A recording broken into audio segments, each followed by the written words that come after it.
بسم اللہ الرحمن الرحیم۔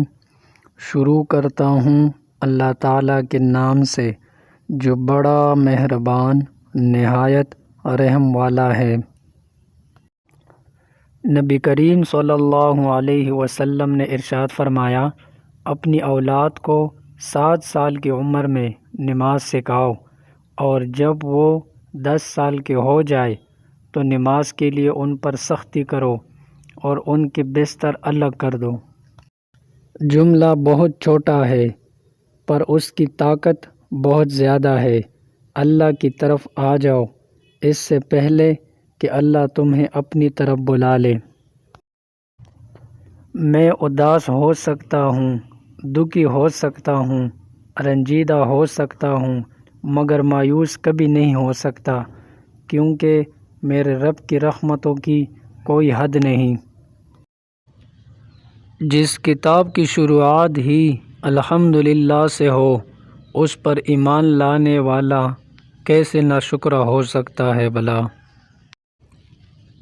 جس شخص کو دین کی نعمت مل جاتی ہے اسے دنیا اور آخرت کی بھلائی نصیب ہو جاتی ہے، اور جو اللہ کی یاد سے غافل ہو جاتا ہے اس کے ساتھ ہم ایک شیطان لگا دیتے ہیں، پس وہ اس کا ساتھی بن جاتا ہے، اور ایسے شیطان انہیں سیدھے راستے سے روک دیتے ہیں جبکہ وہ یہ سمجھ رہے ہوتے ہیں کہ وہ ٹھیک راستے پر جا رہے ہوتے ہیں۔ ذکر اگر اللہ کا ہو تو لوہا بھی موم بن جاتا ہے۔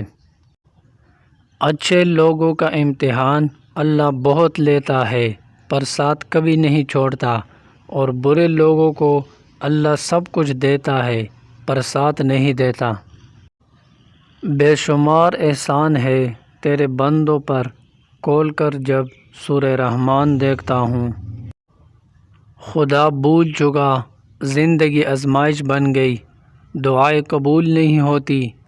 پوچھا نماز فجر پڑھتے ہو؟ بولا آنکھ نہیں کھلتی۔ جب تمہیں خوشیاں ملنے لگے تو 3 چیزیں کبھی مت بھولنا: اللہ کو، اللہ کی مخلوق کو، اور اپنی اوقات کو۔